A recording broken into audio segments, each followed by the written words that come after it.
Namaste everyone, and welcome to another workshop about asanas. And today we're going to be exploring the concept of what is the strength from the yogic background and how can we use the mat as a platform to be more strong. And first, let's understand what is the strength, because we can relate it to strength maybe to the amount of weight I can bench press if I'm in the gym, or if I'm strong because I can force my imposition in other people. But there is this dimension of, there is a possibility to express something as my wish, or lifting weights, or going to a certain posture. But there's another very important concept that is seen in yoga. To what extent can you be as you are, as you are expressing, or as you are living, or as you are doing any kind of thing. So let's say, for instance, in a posture, I can express a very difficult posture. So let's say I can go to peacock manurasana, but I'm in a posture, all of a sudden my breath becomes very, very strong. I start to feel my body all tense. So I'm going to get tired. So that means I'm getting weak. At some point, everything is variating in me. My breath is variating, my body is variating, my mind is variating. I cannot just experience life easily. I lose this easiness. Let's say the same thing in a situation. So let's say I can push myself to make a presentation, or public speaking, or to exert some kind of function or a job, but I get tired. I have to push myself. Of course, there is an expansion, or maybe there is the possibility to do certain things, but there is not an inner freedom. So the outer expansion and inner freedom both should be together, and in that process, how we construct these two dimensions, to that extent, then we are becoming strong from the yogic angle. And just to give you like a touch how this is important as a philosophical background, so when you learn yoga, there is these two fundamental things, which is like the core of yoga. Without those two things, there is no yoga, which is abhyasa and vairagya. So if you see the first thing that's in the first chapter of Patanjali Yoga Sutras, which is the main text about yoga, he mentions to control the modification of the mind, abhyasa, vairagya, and nirodha, which means that to settle the disturbance, practice, which is not exactly practice, and there you can see that in more depth, and vairagya, which means the state in which you are non-affected. So this non-affected state, as you are going the posture, you are same. As you're going to outer situation, to exert, to do some kind of things, you are same. So you are keeping that inner freedom. So from this background, we're gonna be understanding that on the mat. So we can now go to the practicals. And for the first posture, we can go use the cobra, which is a quite easy posture. And there we can see how can we develop this totality of strength. So you can just take now a position in which your belly is touching the mat. Position of the hand so that the fingers are aligning with the edge of the shoulders. Knees on the ground, toes untucked. And with inhalation, without using the support of the hands, you start expressing cobra. So you see, you're not using your hands now. And now what you do, you lift up the hands, open up your arms,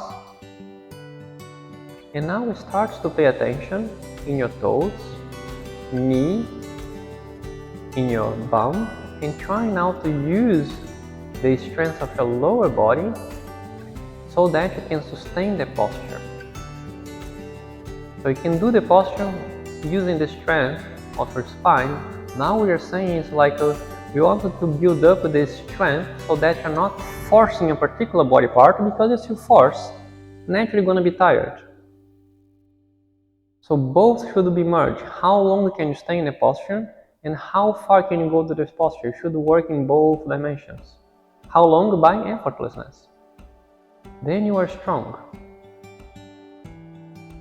Just keep exploring. Toes, calf, knee on the ground. Nothing is creating extra effort, and you observe keenly the breath. Because every time breath becomes hard, what it means? It means you're getting tired. To that extent, you are varying yourself. To that extent, you're going to be weak.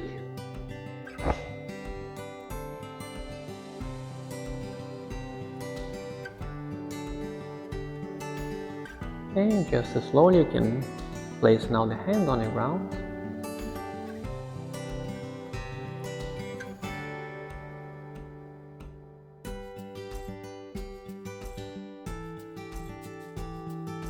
And now what we do, we're going now to use the support of the hands.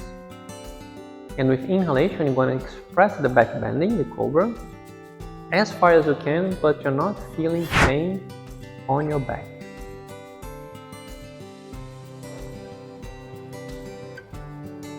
And now we're starting to use less the support of the hands, maximizing the support of the usage of your spine, your lower body, trying to bring this awareness to your body so that you're minimizing this pressing of the hands, maximizing the usage of all the other body parts. And again, find the range in which you're not feeling pain. It's very important that you do not harden our system.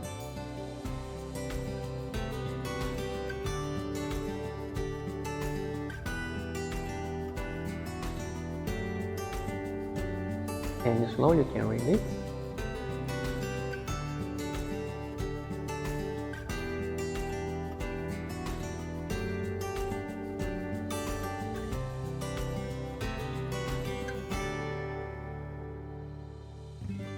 And now we're going for side plank. And just to get the feeling how it looks like the side plank, you can go first to plank. And now with inhalation, you can start rising up the right arm and being side plank as you are now, lifting up the hips so that you're feeling that you're not having more extra weight on your hands. That starts to bring this dimension to have uniformity, totality of your involvement. And now we're starting to lifting up the leg that's up, but try not to use it as a jerk. As high as you can, to that extent you're not feeling that you're getting tired. Recalling, we're just building up a range in which we can be strong, we can remain in a posture for as long as we want. And you come back. So you can see this posture cannot be so easy. So through that, you're going to be making a preparation. So what we do, now just sit, just lay down with your whole sides touching the ground. And you can lift up your arm. And now keenly observing the distribution of weight, all body parts touching the ground. They have same pressure. And now, without creating any jerk or any pushing of one part against the ground, you lift up the upper leg. And now observe that you're not creating tension on your foot, in your leg, any part. Because if you create tension, that means weakness. That means one part needs to be tense to support the other. That's the strength of oneness. Then you can stay long. Then the posture is not affecting you. See the depth of the state of vairagya. Nothing in nature affects you, that's vairagya. Practically you are just putting some exercise to be strong at the same time to get to that spiritual dimension. And slowly you can come back. And now we're going to do that in the side plank. So coming to plank first. And inhalation, side plank.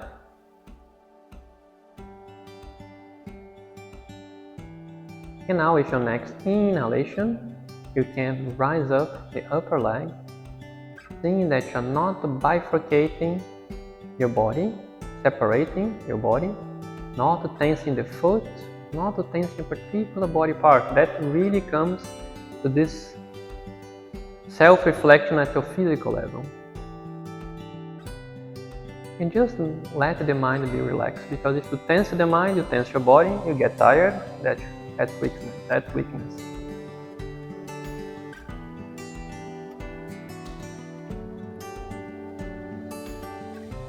And you can slowly come back. And anytime you feel that's too much, I would like it to you now to make your own self-practice and just see to what extent can you stay, can you not stay. So you can go now for your self-practice.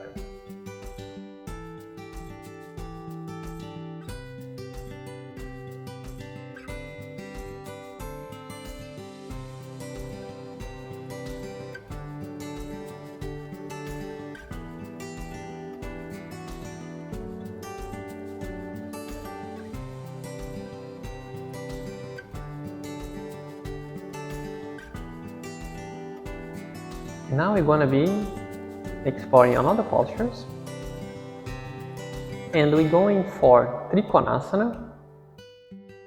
And in Trikonasana, you just start now positioning your foot, like one front, one to the back, and the back foot slightly pointed towards the front, so your hips are aligned. And in this posture, how can we know that we are not getting tired? Because the posture is not making us to be a particularity. It's like if I'm standing posture, I can easily go to the front, to go to the back, I can do everything. In the same way, if the posture is not allowing me to do something because it's too heavy, it means I'm losing my strength because I'm restricted. So the fact that I'm non-restricted, that creates that inner freedom. Through that, we're going in steps. So first we're going to go in just 10% of the range of the posture, meaning bring the front hand towards the front foot just a little bit. And create the intention to rise up, but you're not rising up, but you're just checking that your upper body is so active that you're not confined by the heaviness because you move a little bit to the ground. Equal weight in both feet, which makes you more subtle. So if you have more weight on one leg, then to that extent, you're gonna feel more tired at some point. If you distribute the weight, then both gonna be light.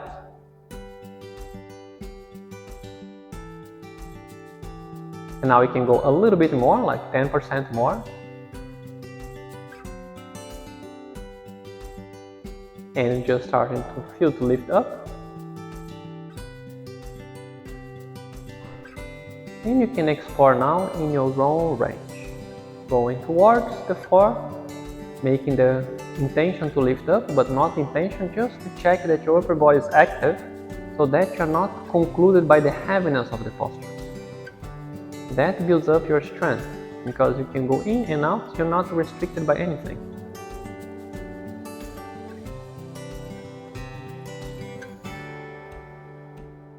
And with your next inhalation, you can rising up. Exhalation, step into the front.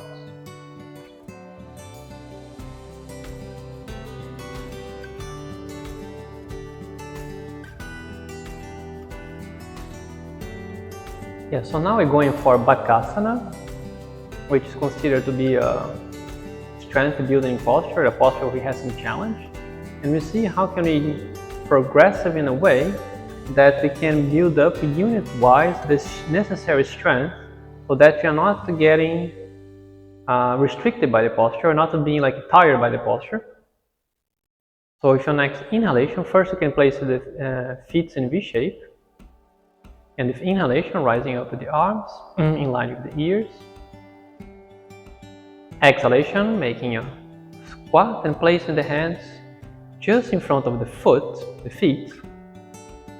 But you're not putting any weight whatsoever, so the hands are touching, not touching the ground. And now trying to see the arousal of effort on your legs and trying to place them so the feet equal weight in both feet, and the inner and outer part of each foot is balanced. So it requires slight adjustments of your body so that any arise of the effort in a particular body part starts to get diffused. And see how can you sustain that through constant adjustments, not by tensing or not by just feeling that you are more and more tired, but it's about expressing the effortlessness through adjustments, through diffusion.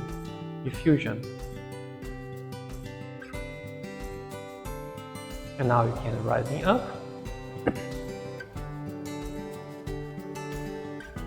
You just take a moment.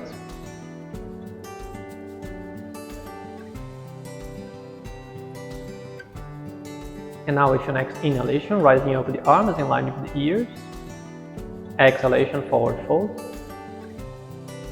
And now you're starting to divide the weight, lifting up first the heels off the ground.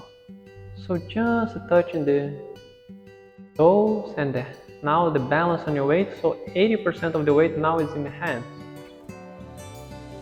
Trying to have this strength of the leg upward so that it's not creating extra heaviness, because your legs are active and not building any kind of pressure. And see that all parts of your hands are touching the ground, so that the proper alignment of the wrist, elbow and shoulder. Same principle, arisal of the effort, diffusing of the effort. Tracing the journey of effortlessness.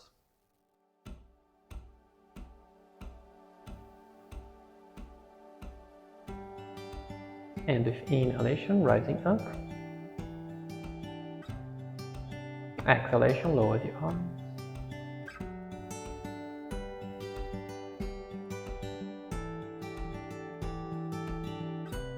And now we go for the full posture.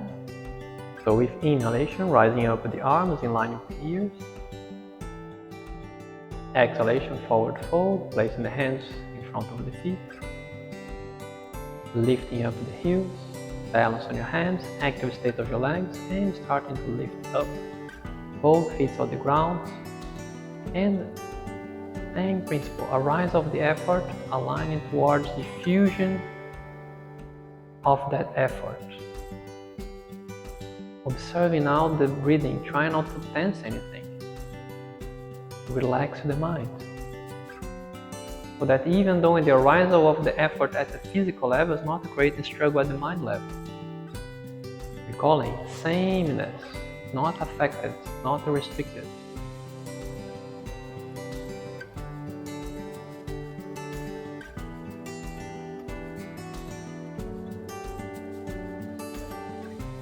And slowly you can come back.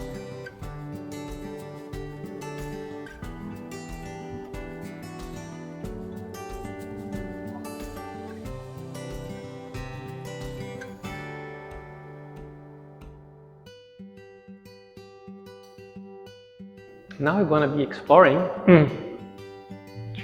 another, you can say, quote unquote, more happy posture. And now we're going for Urdhva Dhanurasana, or you can say the back bending, the inverted bow. And for this posture, what you're going to be doing, you're going to be exploring the range in its negative way, meaning we're going all the way to the posture, and then we're going to build up the effortlessness as we're going down. So as you inhale, just go as high as you can. Find that range that you're not tensing too much, of course. And now feel that you're balanced on your hands and feet. And slowly come back a little bit, like 10 or 20%. Again, balance on your hands and feet. Active hips. Elbows close to the body. Full palms touch the ground. Balance a little bit, lower a little bit more. And go in your own rhythm, just making the negative of the posture. So you go up and now, steps, coming back. And you can do that for 2 more times in your own rhythm. Go up as high as you can and make your way back, establishing the balance, establishing the uniformity, as dissolving the effort, diffusing the effort, bringing activeness, bringing oneness.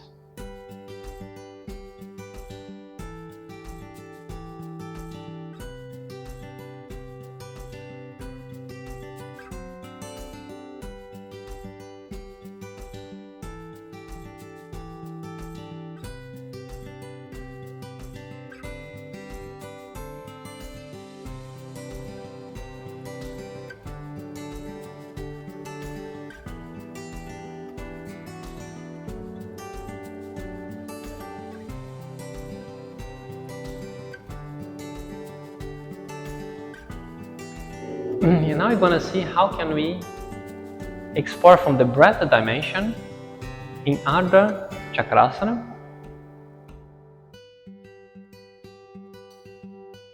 So what we're doing, now we're going to explore the same building up of the range. So first, we're going 10 and 10%, and in which we go, we're trying to come back.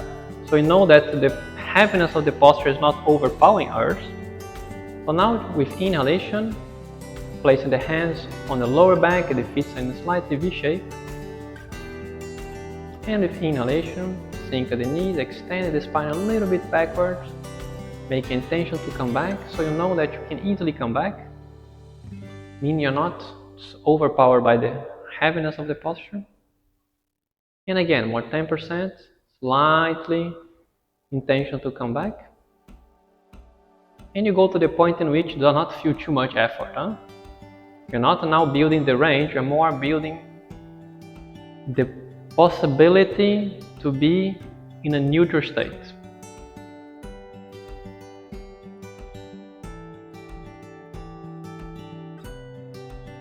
And slowly you can come back. And now working in the full range to build up from the breath angle, so to build up the inner freedom from the breath angle. So now you just go as far as you can. Again, how you know as far as you can, not feeling pain in your spine. That's super important. So find the range in which you can stay a certain time. And now start observing the breathing. Breathe should be deep. The breath got stuck. Observe the mind, adjust the body, not tension in the body. And just keep on adjusting your body, relax your mind, so that your breath is more and more free and deep. That's going to be the only instruction now. Observing the breath, mind positioning, mind surrenderness, body adjustments to be with a deep, easy breath.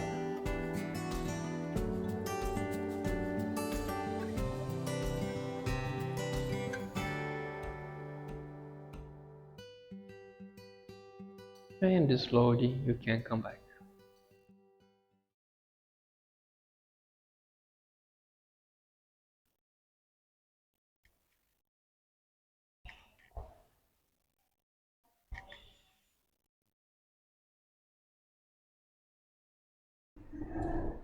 So this was a workshop based on introduction on how can we build up this yogic strength, in which we are not only focused and reach a certain target of the posture, but how we are making this journey which brings this freedom state in each and every moment.